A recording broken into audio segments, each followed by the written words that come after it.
تحت مهاجم وحيد اسطوره مؤخرا متالق رغم وزنه الزايد سامسون اكينولا. بسم الله الرحمن الرحيم. محمد عواد حارس مصر الاول، قدامه قلبين دفاع، محمد عبد الغني استر يا ستار. عندنا السيناريو الثاني، محمد عواد حارس مرمى، عبد الشافي، عبد الغني، المسلوس. بسم الله الرحمن الرحيم. السلام عليكم ورحمة الله وبركاته، رب تكونوا بخير ان شاء الله دائما وابدا. الناس اللي بتحب الفنيات، بتحب التاكتكس، همها الزمالك هيلعب ازاي، كابتن معتمد جمال بيفكر ازاي، هنبدأ المباراة ازاي، تستنى معانا عشان هنقول التشكيلة، هنقول كل حاجة من وجهة نظرنا ومن تحليلنا للكابتن معتمد جمال، ومن القايمة بتاعت نادي الزمالك هنقولها طبعا مع بعض. وعندنا مدرب الزمالك الجديد المرشح لنادي الزمالك، انا معرفش ده مدرب ازاي ولا هنتكلم عليه دلوقتي. طب ندخل مع بعض كده قبل ما ندخل لايك دعم. بسم الله الرحمن الرحيم. بيقول لك باولو مينيز او مينزيس، مين ده؟ ده واحد برتغالي كان بيلعب لعيب كرة قدم في 1996 في الدرجة الثانية والدرجة الثالثة من الدوري البرتغالي ده، وهو لعيب مش مدرب، يعني هو كان لعيب بيلعب في الدرجة الثانية والدرجة الثالثة من الدوري البرتغالي، تمام؟ عنده 45 سنة. الفرق اللي دربها كلها في الهند، بيدرب من سنة 2017 لحد 22. ايزاول، شيخ روسيل، نجميه، انا ما كل ده في الهند طبعا، وفي نيبال ولا معرفش فين، في الدوري البنغالي ولا البنجلاديش حاجه زي كده. يعني اول فريق دربه ده يعني كسب 4 مباريات، تعادل 6، خسر 5، بنسبه فوز 26%. طبعا ده يعني انا ما اعرفش مين اللي مرشحه لنادي الزمالك، وما اعرفش الاعلاميين يطلعوا يقولوا مدرب نادي الزمالك المحتم، ما اعرفش مين ده يا جدعان، ومين اللي جايبه، ومين اللي جاب اسمه حتى، مع كل الاحترام ليه، كل الاحترام لاي حد. ايه اللي انتوا، ايه النسيبه دي؟ لا حول ولا قوه الا بالله. ندخل بقى على الكلام المهم. قائمه الزمالك ضد ابو سليم الليبي. حراسه المرمى محمد عواد، عبد الرحمن نفاد، معاذ علاء الدين، اللهم صل على النبي، يعني لاعب ناشئ او حارس مرمى ثالث، لاعب ناشئ محترم. خط الدفاع عمر جابر، حمزه المسلوسي، محمد عبد الغني، محمد طارق، محمد عبد الشافي، حاتم سكر، احمد زكي، حلو ناشئ طالع تمام. خط الوسط نبيل عماد دونجا، محمد اشرف رؤى، عمرو السيسي، محمد حسام بيسو، سيد عبد الله نيمار، احمد مصطفى زيزو، محمود عبد الرازق شيكابالا، ابراهيم نضاي، يوسف ابراهيم، اوباما، ايشو ما دخلش القايمه، تمام. خط الهجوم سيف الدين الجزيري، ناصر منسي، سامسون اكينيولا. اوبا لالا. التشكيل يعني القايمه، الخط اللي هيبقى فيه كلام، خط الهجوم مين اللي هيشارك من الثلاث مهاجمين؟ هنحط طبعا السيناريوهات مع بعض، لان التشكيله هتعتمد على مين اللي هيشارك من المهاجمين، تمام؟ ازاي؟ يعني انت مثلا لو هتلعب باربعة 3-3 4-2-3-1 وهكذا، بنسبة كبيرة هتلعب على العرضيات. العرضيات عندك مين في العرضيات؟ ناصر منسي، سيف الدين الجزيري، تمام. لو هتلعب 3-4-3 هتلعب على الكرة على الارض، تنقل على الارض، هوب هوب هوب هوب هوب. يبقى عندك مين؟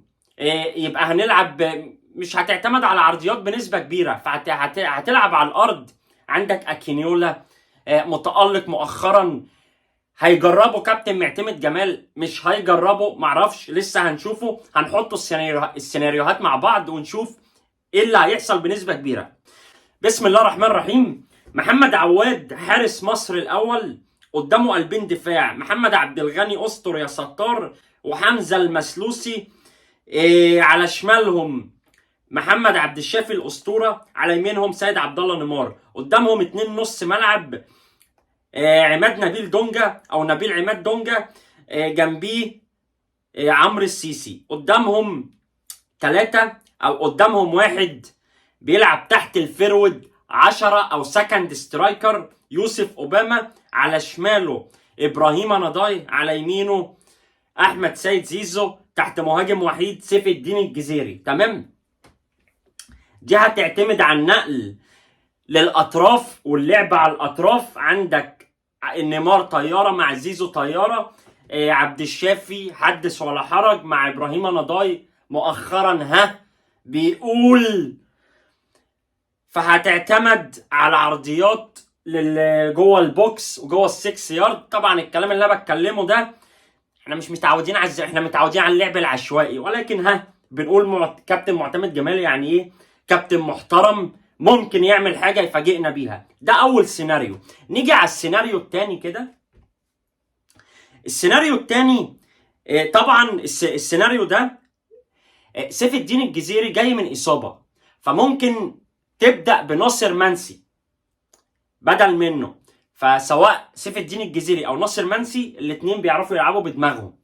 تمام. وطبعا قامات طويله شويه، فايه اللعب على العرضيات هينفع قوي. نيجي بقى على اللعب اللي على الارض، الفني المهاري، الشغل اللي احنا بنحبه. عندنا السيناريو الثاني، محمد عواد حارس مرمى، عبد الشافي، عبد الغني، المسلوسي دفاع، على شمالهم ابراهيم نضاي، على يمينهم عبد الله نيمار، في نص الملعب 8 هيلعب يوسف اوباما، جنبيه دونجا، على تحتيهم 3 مهاجمين، زيزو على الشمال، شيكابالا على اليمين، او العكس، او هيبدلوا مع بعض، او هنلاقي تحركات. تحت مهاجم وحيد اسطوره مؤخرا متألق رغم وزنه الزايد، سامسون اكينولا. ده احتمال او سيناريو بنسبة 45% ممكن يتطبق، ما نعرفش.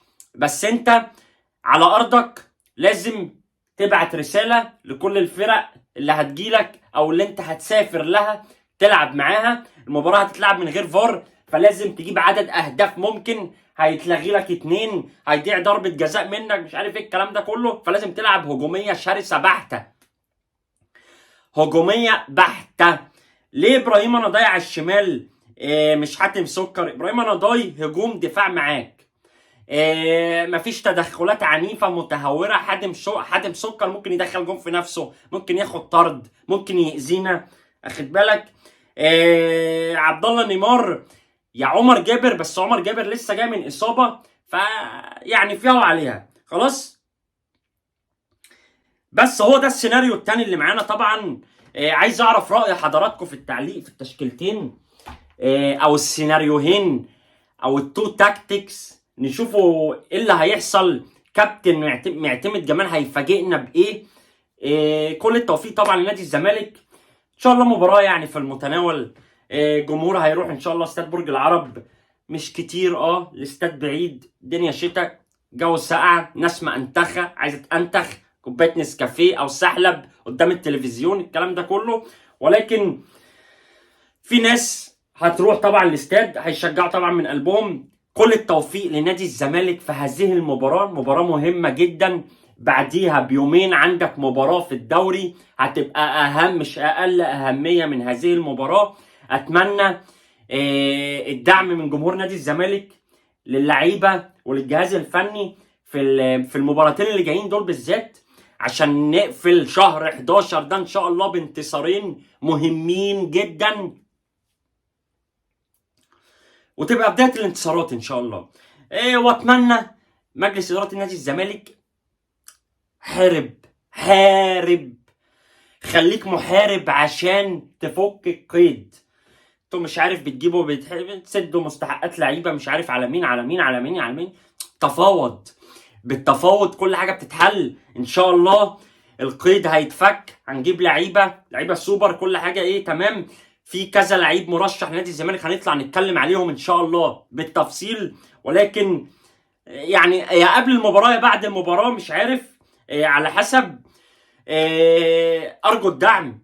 لو فضلت لحد هنا شيل الاشتراك، اعجاب، متابعه لو على الفيسبوك، اكتب رايك في تعليق مهم جدا. كان معاكم بورتامنتو، اشوفكم على خير ان شاء الله. سلام. احنا الزمالك